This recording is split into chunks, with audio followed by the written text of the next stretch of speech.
नमस्कार, मैं डॉक्टर सुधाकर सिंह। आज हम animal husbandry and dairy science से रिलेटेड मल्टीपल चॉइस क्वेश्चंस का पार्ट 7 आप लोगों के लिए लेकर आए हैं। तो चलिए स्टार्ट करते हैं। क्वेश्चन नंबर 201 है आपका। What is the main purpose of feeding dairy cows silage? इसका मतलब यह है कि डेयरी गायों को साइलेज देने का मुख्य उद्देश्य क्या है। इसके ऑप्शंस आपके दिए हुए हैं। ऑप्शन ए है to provide roughage, option B to increase milk production, option C to improve quality of milk, option D to provide concentrated energy. तो डेयरी गायों को साइलेज देने का जो मुख्य उद्देश्य होता है वो होता है टू प्रोवाइड रफेज। तो आपका जो क्वेश्चन है क्वेश्चन नंबर 201, उसका जो ऑप्शन है option A to provide roughage, roughage प्रदान करना is the right answer. Next question है आपका question number 202। Which of the following is not a function of the rumen in dairy cattle? इसका मतलब ये है कि डेयरी मवेशियों के रूमेन का निम्नलिखित में से कौन सा कार्य नहीं है। इसके आपके ऑप्शंस दिए हुए हैं। Option A fermentation of feed, option B absorption of water, option C production of milk, option D digestion of fibre. तो डेयरी मवेशियों के रूमेन का जो मुख्य कार्य है इनमें से कौन सा नहीं है, वो आपका प्रोडक्शन ऑफ मिल्क। तो आपका जो क्वेश्चन है क्वेश्चन नंबर 202, उसका जो ऑप्शन है option C production of milk is the right answer. Next question है आपका question number 203। Which of the following is a major nutrient required for the development of healthy bones in dairy cattle? इसका मतलब यह है कि dairy मवेशियों में स्वस्थ हड्डियों के विकास के लिए कौन सा प्रमुख पोषक तत्व आवश्यक है। तो इसके ऑप्शंस दिए हुए हैं। ऑप्शन ए है vitamin A, option B calcium, option C iron, option D phosphorus. तो डेयरी मवेशियों में स्वस्थ हड्डियों के विकास के लिए कौन सा मुख्य पोषक तत्व है, वो है आपका कैल्शियम। तो आपका जो क्वेश्चन है 203, उसका जो ऑप्शन है option B calcium is the right answer. Next question है आपका question number 204। What is the primary function of the abomasum in dairy cattle? इसका मतलब ये है कि डेयरी मवेशियों में एबोमाशम का प्राथमिक कार्य क्या है।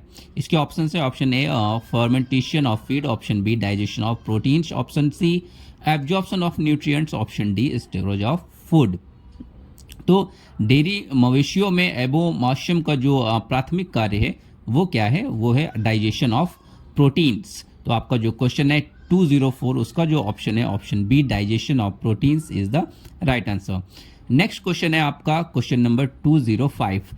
Which of the following is the most important factor in determining milk quality? तो दूध की गुणवत्ता निर्धारित करने में निम्नलिखित में से कौन सा सबसे महत्वपूर्ण कारक है।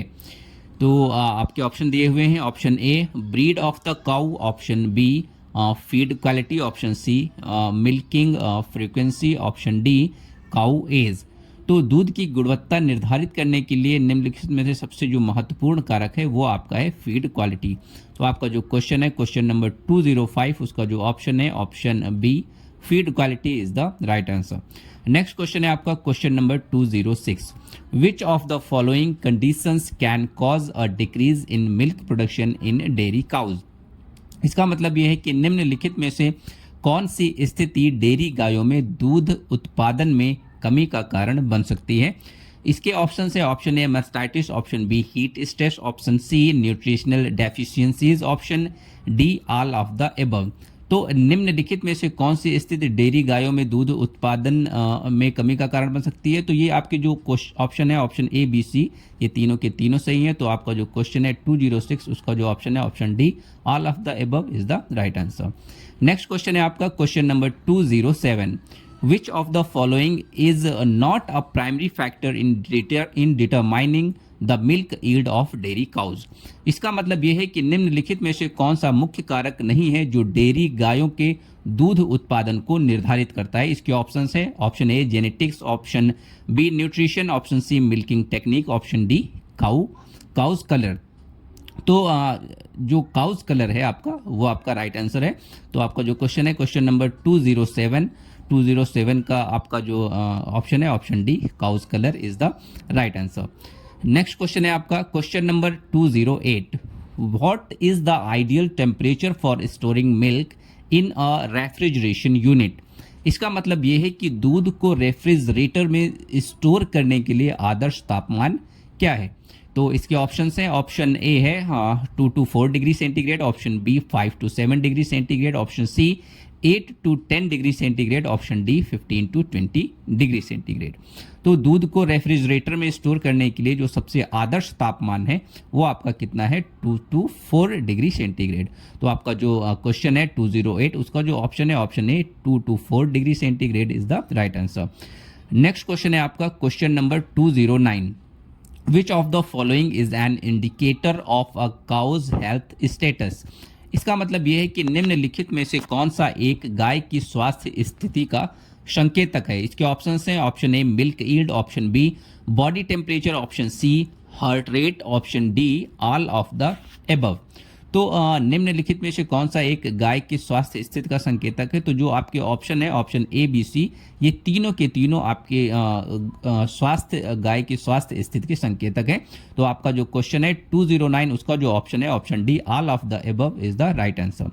नेक्स्ट क्वेश्चन है आपका question number 210। What is the process of feeding dairy cows with high protein feed to increase milk production. इसका मतलब ये है कि डेयरी गायों को दूध उत्पादन बढ़ाने के लिए उच्च प्रोटीन आहार देने की प्रक्रिया क्या कहलाती है। इसके ऑप्शन है option A lactation management, option B protein supplementation, option C ration balancing, option D dry period management. तो उच्च प्रोटीन आहार देने की जो प्रक्रिया होती है उसको हम लोग क्या बोलते हैं प्रोटीन सप्लीमेंटेशन। तो आपका जो क्वेश्चन है 210 उसका जो ऑप्शन है option B protein supplementation is the right answer. Next question है आपका 211। Which of the following disease can be transmitted to humans through raw milk. तो निम्नलिखित में से कौन सी बीमारी है जो कच्चे दूध के माध्यम से इंसानों में स्थानांतरित हो सकती है। तो इसके ऑप्शन है option A brucellosis, option B mastitis, option C foot and mouth disease, option D tuberculosis. तो जो कच्चे दूध के माध्यम से इंसानों में जो डिजीज स्थानांतरित हो सकती है उसका नाम है ब्रूसेलोसिस। तो आपका जो क्वेश्चन है 211 उसका जो ऑप्शन है option A brucellosis is the right answer. Next question है आपका question number 212। What is the name of the disease caused by the bacteria Mycobacterium bovis in cattle. इसका मतलब यह है कि माइकोबैक्टीरियम बोविस बैक्टीरिया द्वारा उत्पन्न मवेशियों में होने वाली बीमारी का नाम क्या है। तो इसके ऑप्शन है option A brucellosis, option B tuberculosis, option C foot and mouth disease, option D Johne's disease. तो जो बैक्टीरिया द्वारा उत्पन्न मवेशियों में होने वाली जो बीमारी है वो आपका क्या है ट्यूबरकुलोसिस। तो आपका जो क्वेश्चन है 212 उसका जो ऑप्शन है option B tuberculosis is the right answer. Next question है 213। What is the primary purpose of deworming dairy cattle. इसका मतलब यह है कि डेयरी मवेशियों को कीड़ा मारने का मुख्य उद्देश्य क्या होता है। डेयरी मवेशियों में कीड़ा मारने का जो मुख्य उद्देश्य वो है क्या होता है। इसके ऑप्शन है option A to increase milk production, option B to prevent parasitic infections, option C to improve digestion, option D to prevent mastitis. तो डेयरी मवेशियों में जो कीड़ा मारने की जो मुख्य उद्देश्य होता है वो क्या होता है टू प्रिवेंट पैरासिटिक इन्फेक्शंस। तो आपका जो क्वेश्चन है 213 उसका जो ऑप्शन है option B to prevent parasitic infection is the right answer. Next question है आपका question number 214। What is the term used for a condition in which a cow's body weight decreases rapidly after calving due to inadequate nutrition। इसका मतलब यह है कि वह स्थिति जिसे गाय का बछड़ा देने के बाद अपर्याप्त पोषण के कारण उसका शरीर वजन तेजी से घटता है क्या कहलाती है। तो इसके ऑप्शन है option A ketosis, option B acidosis, option C hypocalcaemia, option D milk fever. तो इसको हम लोग क्या बोलते हैं केटोसिस। तो आपका जो क्वेश्चन है 214 उसका जो ऑप्शन है option A ketosis is the right answer. Next question है आपका question number 215। Which of the following is the main source of vitamin D for dairy cows. इसका मतलब ये है कि डेयरी गायों के लिए विटामिन डी का मुख्य स्रोत कौन सा है। इसके ऑप्शन है, option A sunlight, option B green fodder, option C mineral supplements, option D milk. तो डेयरी गायों के लिए विटामिन डी का जो मुख्य स्रोत है वो कौन सा है? सनलाइट है। सनलाइट मतलब सूर्य का प्रकाश। तो आपका जो क्वेश्चन है, क्वेश्चन नंबर 215, उसका जो ऑप्शन है, ऑप्शन ए सनलाइट, सूर्य का प्रकाश is the right answer. Next question है आपका question number 216, which of the following is a disease transmitted by ticks to dairy cattle. इसका मतलब यह है कि निम्नलिखित में से कौन सी बीमारी टिक के द्वारा डेयरी मवेशियों में फैलती है। इसके ऑप्शंस हैं, option A anaplasmosis, option B brucellosis, option C mastitis, option D tuberculosis. तो निम्नलिखित में से कौन सी बीमारी टिक के द्वारा डेयरी मवेशियों में फैलती है? तो वो आपका कौन सा है? एनाप्लाज्मोसिस। तो आपका जो क्वेश्चन है, क्वेश्चन नंबर 216, उसका जो ऑप्शन है, option A anaplasmosis is the right answer. Next question है आपका question number 217, What is the ideal protein content in the total diet of high yielding dairy cow? इसका मतलब ये है कि एक उच्च उत्पादन वाली डेयरी गाय के कुल आहार में आदर्श प्रोटीन सामग्री क्या होनी चाहिए। तो इसके ऑप्शंस दिए हुए हैं, option A 12 to 14%, option B 14 to 16%, option C 16 to 18%, option D 18 to 20%। तो उच्च उत्पादन वाली डेयरी गाय के कुल आहार में आदर्श प्रोटीन की सामग्री कितना होना चाहिए, कितनी मात्रा होनी चाहिए? 14 से 16%। तो आपका जो क्वेश्चन है, क्वेश्चन नंबर 217, उसका जो ऑप्शन है, option B 14 to 16% is the right answer. Next question है आपका question number 218, what is the primary reason for decline in milk production after the peak of lactation. इसका मतलब यह है कि दूधोत्पादन के चरम स्तर के बाद दूध उत्पादन में गिरावट का मुख्य कारण क्या है। इसके ऑप्शंस हैं, option A inadequate nutrition, option B disease और infections, option C fatigue and stress, option D natural decline in lactation cycle. तो दुग्धोत्पादन के चरम स्तर के बाद दूध उत्पादन में गिरावट का जो मुख्य कारण है वो है natural decline in lactation cycle. तो आपका जो ऑप्शन डी है, option D is the right answer. Next question है आपका question number 219, what is the condition called when a cow has a low blood calcium level after calving. इसका मतलब यह है कि वह स्थिति जिसे गाय में बछड़ा देने के बाद रक्त में कैल्शियम का कैल्शियम का जो स्तर होता है वो कम हो जाता है, क्या कहलाता है। तो आपके ऑप्शंस दिए हुए हैं, option A ketosis, option B milk fever, option C hypocalcaemia, option D acidosis. तो वह स्थिति जिसे गाय में बछड़ा देने के बाद रक्त में कैल्शियम का स्तर कम हो जाता है, क्या कहलाता है? हाइपोकैल्सीमिया। तो आपका जो ऑप्शन है, option C hypocalcaemia is the right answer. Next question है question number 220, which of the following feed ingredients is most commonly used as a source of fibre for dairy cows. इसका मतलब यह है कि निम्नलिखित में से कौन सा आहार घटक डेयरी गायों के लिए रफेज का सबसे सामान्य स्रोत होता है। इसके ऑप्शन है, option A wheat bran, option B silage, option C soybean meal, option D cotton seed meal. तो निम्नलिखित में से कौन सा आहार घटक डेयरी गायों के लिए रफेज का सबसे सामान्य स्रोत है? वो आपका है साइलेज। तो आपका जो क्वेश्चन है 220, उसका जो ऑप्शन है, option B silage is the right answer. Next question है आपका question number 221, what is the primary function of the cow's udder. इसका मतलब यह है कि गाय के थन का जो प्राथमिक कार्य है वो क्या है। इसके ऑप्शन है, option A to store milk, option B to absorb nutrients, option C to produce milk, option D to regulate body temperature. तो गाय के थन का जो प्राथमिक कार्य है वो क्या है? टू प्रोड्यूस मिल्क, मतलब दूध का उत्पादन करना। तो आपका जो क्वेश्चन है क्वेश्चन नंबर 221, उसका जो ऑप्शन है, option C to produce milk is the right answer. Next question है आपका question number 222, what is the ideal pH range for the rumen of a dairy cattle. तो डेयरी मवेशियों के rumen होता है का आदर्श पीएच मान क्या होता है, आदर्श पीएच रेंज क्या होती है। तो इसके ऑप्शन है, option A 4.5 to 5.5, option B 5.5 to 6.5, option C 6.5 to 7.5, option D 7.5 to 8.5। तो डेयरी मवेशियों के रुमेन का जो आदर्श पीएच होता है वो कितना होता है 5.5 टू 6.5। तो आपका जो 222 का जो ऑप्शन है option B 5.5 to 6.5 is the right answer. Next question है आपका question number 223, which of the following is an indicator of a cow being in stress. इसका मतलब यह है कि निम्नलिखित में से कौन सी एक गाय के स्ट्रेस में होने का संकेतक है। इसके ऑप्शन है option A decreased milk production, option B increased appetite, option C restlessness and mounting behaviour, option D reduced body temperature.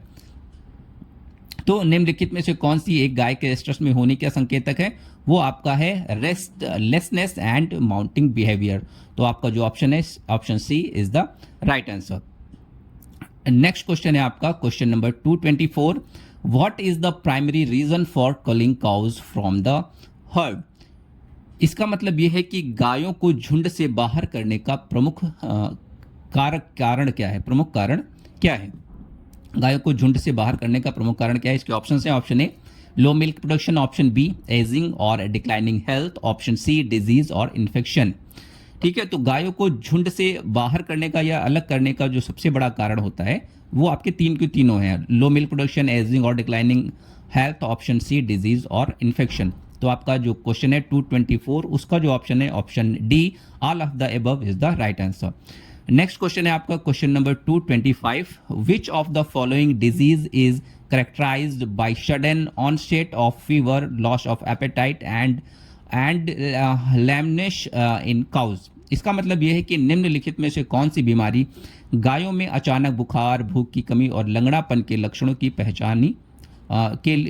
लिए पहचानी जाती है, लक्षणों से पहचानी जाती है। इसके ऑप्शन है option A foot and mouth disease, option B brucellosis, option C tuberculosis, option D bovine leukosis. ठीक है, तो आपका जो क्वेश्चन है 225 उसका जो ऑप्शन है option A foot and mouth disease is the right answer.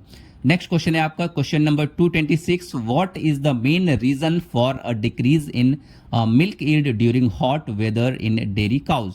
इसका मतलब ये है कि गर्म मौसम में डेयरी गायों के दूध उत्पादन में कमी का मुख्य कारण क्या है। इसके ऑप्शन है option A increased feed intake, option B stress due to high temperatures, option C improved digestion, option D hormonal changes. तो गर्म मौसम में डेयरी गायों के दूध उत्पादन में कमी का मुख्य कारण क्या है, stress due to high temperature. तो आपका जो क्वेश्चन है 226 उसका जो ऑप्शन है option B stress due to high temperatures is the right answer. Next question है आपका question number 227, which of the following factors does not directly affect the milk fat content. इसका मतलब यह है कि निम्नलिखित में से कौन सा कारक दूध में वसा सामग्री को सीधे प्रभावित नहीं करता है। इसके ऑप्शन है option A cow's breed, option B cow's diet, option C milking frequency, option D milking time. तो निम्नलिखित में से कौन सा कारक दूध में वसा सामग्री को सीधे प्रभावित नहीं करता है, वो आपका क्या है मिल्किंग टाइम। तो आपका जो क्वेश्चन है क्वेश्चन नंबर 227 उसका जो ऑप्शन है option D milking time is the right answer. Next question है आपका question number 228, what is the recommended age for first breeding of dairy heifers. ठीक है, तो डेयरी हाइफर्स की पहली ब्रीडिंग के लिए अनुशंसित आयु क्या है। इसके ऑप्शन है option A 6 to 8 months, option B 12 to 14 months, option C 18 to 20 months, option D 24 to 26 months। तो डेयरी हाइफर्स की पहली ब्रीडिंग के लिए जो अनुशंसित आयु है वो क्या है 12 to 14 months। तो आपका जो क्वेश्चन है क्वेश्चन नंबर 228 उसका जो ऑप्शन है option B 12 to 14 months is the right answer. Next question है आपका question number 229, Which of the following is a sign that a dairy cow may be suffering from ketosis? इसका मतलब यह है कि निम्नलिखित में से कौन सा संकेतक है कि एक डेयरी गाय केटोसिस डिजीज से पीड़ित हो सकती है। तो इसके ऑप्शन है option A increased appetite, option B decreased milk production, option C sweet smelling breath, option D swelling of the udder. तो निम्नलिखित में से कौन सा संकेत है जो एक डेयरी गाय में कीटोसिस से पीड़ित हो सकती है, इसका संकेतक है? तो आपका ऑप्शन सी जो है स्वीट स्मेलिंग ब्रीथ। तो आपका जो क्वेश्चन है 229, उसका जो ऑप्शन है option C sweet smelling breath is the right answer. Next question है question number 230, what is the main function of the cow's saliva? इसका मतलब यह है कि गाय के लार का मुख्य कार्य क्या है? तो इसके ऑप्शंस दिए हुए हैं। Option A to aid in digestion, option B to neutralise acids in the rumen, option C to lubricate food for easier swallowing, option D all of the above। तो गाय के जो लार का मुख्य कार्य है वो आपके ऑप्शन जो दिए हुए हैं ऑप्शन ए बी सी, ये तीनों के तीनों सही हैं। तो आपका जो क्वेश्चन है 230, उसका जो ऑप्शन है option D all of the above is the right answer. Next question है आपका question number 231, what is the primary reason for supplementing dairy cows with minerals like calcium, phosphorus and magnesium? इसका मतलब यह है कि dairy गायों को calcium, phosphorus और मैग्नीशियम जैसे खनिजों का पूरक देने का मुख्य कारण क्या है? इसके ऑप्शन है option A to improve milk flavour, option B to support bone and overall health, option C to increase milk production, option D to reduce the risk of mastitis. तो डेयरी गायों को कैल्शियम, फास्फोरस, मैग्नीशियम जैसे खनिजों का पूरक देने का जो मुख्य कारण है वो है to support bones and overall health. Next question है आपका question number 232, what is the primary nutrient found in silage that helps in supporting milk production? इसका मतलब ये है कि साइलेज में वह मुख्य पोषक तत्व क्या होता है जो दूध उत्पादन में सहायता करता है? तो इसके ऑप्शंस दिए हुए हैं। Option A protein, option B carbohydrates, option C vitamin, option D fats. तो साइलेज में वह मुख्य पोषक तत्व क्या है जो दूध उत्पादन में सहायता प्रदान करता है? वो है आपका कार्बोहाइड्रेट्स। तो आपका जो क्वेश्चन है क्वेश्चन नंबर 232, उसका जो ऑप्शन है option B carbohydrates is the right answer. Next question है आपका question number 233, which breed of cow is known for producing milk with high protein content? तो इसका मतलब यह है कि कौन सी गाय की नस्ल उच्च प्रोटीन सामग्री वाले दूध का उत्पादन करने के लिए जानी जाती है? इसके ऑप्शन है option A Holstein, option B Ayrshire, option C Guernsey, option D Brown Swiss. तो कौन सी नस्ल उच्च प्रोटीन उत्पादन सामग्री के लिए जानी जाती है? वो आपकी कौन सी है? Brown Swiss. तो आपका जो क्वेश्चन है क्वेश्चन नंबर 233, उसका जो ऑप्शन है option D Brown Swiss is the right answer. Next question है आपका question number 234, what is the most common method used to test the quality of milk? इसका मतलब यह है कि दूध की गुणवत्ता की जांच के लिए सबसे सामान्य विधि क्या है? इसके ऑप्शंस है option A lactometer test, option B pH test, option C fat test, option D somatic cell count test. ठीक है, तो दूध की गुणवत्ता जांच के लिए जो सबसे सामान्य विधि है वो कौन सी है? Lactometer test. तो आपका जो क्वेश्चन है क्वेश्चन नंबर 234, उसका जो ऑप्शन है option A lactometer test is the right answer.